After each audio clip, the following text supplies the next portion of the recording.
আসসালামু আলাইকুম। বাংলাদেশের সুপ্রিম কোর্টের একজন আইনজীবী হিসাবে কিছু কথা বলার জন্য আপনাদের সম্মুখে উপস্থিত হয়েছি। আপনারা অনেকেই জানেন না সুমোটো রোল কি।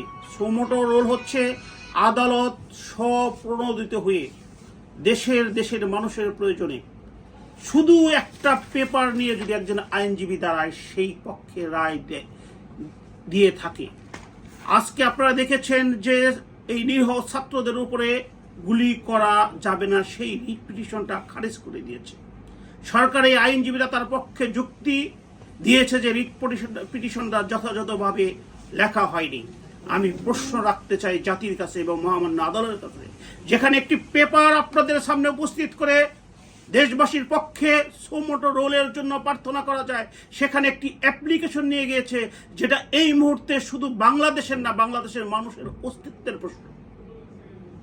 এবং মহামান্য আদালত, আপনি সাক্ষী হিসাবে দেখেছেন অ্যাটর্নি জেনারেল, যারা আমার আপনার সকলের ট্যাক্স নিয়ে চলে, সমস্ত কোর্টের লয়াররা ডিএজিরা সেখানে উপস্থিত হয়েছিল, মাস্তান রূপে আবির্ভাব হয়েছিল।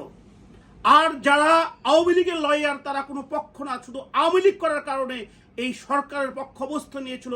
সেখানে হচ্ছে সুপ্রিম কোর্টের সবচেয়ে বয়স্ক, যাকে আমরা রেসপেক্ট করতাম, ইউসুফ হোসেন হুমায়ুন। এই রেল কেলেঙ্কারির সেই মন্ত্রী সুজন সাহেব থেকে আর কয়েকজন। তখন আপনি দেখেছেন, আপনি কোর্টের মধ্যে যারা এইভাবে মাস্তানি ব্যবহার করতে পারে, তাহলে এই নিরীহ এই ছাত্র জনতা যারা একটি বৈধ যৌক্তিক দাবি আদায়ের জন্য রাস্তায় নেমেছে, তাদের প্রতি তাদের দ্বারা আশ্রিত প্রশ্রিত এই প্রশাসন কি ব্যবহার করতে পারে। আজকে আপনি খারিজ করে দিয়েছেন। হয়তো প্রত্যেকটা লোকের গুলি ওই না লাগলেও ভার্চুয়াল গুলিতে আঘাত করছে বাংলাদেশের এই মুহূর্তে প্রত্যেকটা মানুষের। মাননীয় প্রাইম মিনিস্টার এই 15 আগস্টে তার সপরিবারকে হারিয়েছেন, কিন্তু তার সন্তানকে হারান নাই। উনি সন্তান হারানোর বেদনা উনি জানেন না। হয়তো মাননীয় আদালত আপনিও জানেন না, কিন্তু আজকে যারা মারা গিয়েছে, ওই মুগ্ধর বাজারে সন্তান হারানোর কি ব্যথা। ওই প্রিয় রংপুরের আর একটি মাত্র সন্তান ছিল, তার মা জানে সন্তান হারানোর কি ব্যথা।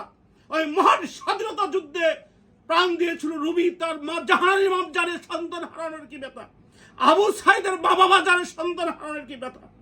আমার মতো অনেকের বাবা জানে যে সন্তানকে করে বেঁধে রাখতে পারছে না, তারা রাস্তায় দাঁড়িয়ে সংস্কারের জন্য আন্দোলন করছে।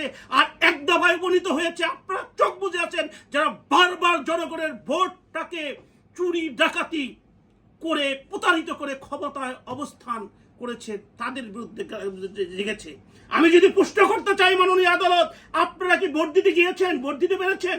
আপনাদের উত্তর আসবে সহজ, যদি একজন মুসলমান হয়ে থাকে, 90% মুসলমানের দেশ, আপনারা ভোট দিতেও যান নাই, ভোটও দেন নাই। সেই একটা অতি সত্য মানুষের অধিকার নিয়ে সেই 30 লক্ষ শহীদের মুক্তিযুদ্ধে পাওয়া সেই দেশের জন্য লড়তেছে। এই আদালতে এই প্রথম না, এর পূর্বেও সেই এই সাইম সাহেব, উনিও সামরিক প্রশাসক হয়েছিলেন। আজকে এই যে আমাদের 90 সালে আমাদের এই স্বৈরাচার বিরোধী আন্দোলনে সেই জাফর জয়নার, সেলিম দেলোয়ার, সাউফুর রাউফুন বসুনিয়া, নূর হোসেন ফাত্তাদের রক্তের বিনিময়ে যেটা পেয়েছে, এই আদালত থেকে কয়েকজন বিচারপতি, তারা এই তত্ত্বাবধায়ক সরকার বাদ দিয়ে একজন আজীবন আইন কমিশনের চেয়ারম্যান হয়ে বসে আছে। ওই সিনহা সাহেব প্রধান বিচারপতি হয়েছিল ওই পক্ষে রায় দেওয়ার জন্য, ওই হাসান ফয়েজ সিদ্দিক প্রধান বিচারপতি হয়েছিল ওই পক্ষে রায় দেওয়ার জন্য, ওই সৈয়দ মাহমুদ হোসেন হয়েছিল ওই পক্ষে রায় দেওয়ার জন্য। কিন্তু আব্দুল ওহাব মিয়া প্রধান বিচারপতি হয় নাই, কারণ জনগণের পক্ষে রায় দিয়েছিল।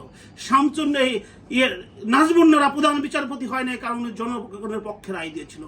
আর একজন 2 পক্ষে রায় দিয়ে দেশ থেকে চলে গিয়েছেন। তাই বলবো, জনগণ জেগেছে, বাংলাদেশ জেগেছে, দেশের সত্যিকারে যারা উত্তরাধিকার তারা এখন জেগেছে স্বাধীনতার 53 বছরে। আপনারা যত এই গুলির মামলার পক্ষে খারিজ করে দেন না কেন, কিন্তু একদিন সময় আসবে আপনাদেরকে সারা বাংলাদেশের মানুষ খারিজ করে দিবে। ধন্যবাদ সকলকে যারা আমার সাথে আছেন। যে যার জায়গা আছে সেখান থেকে দেশ এবং দেশমাতৃকে বুকে ধারণ করে এখন বেরিয়ে আসুন, কথা বলুন।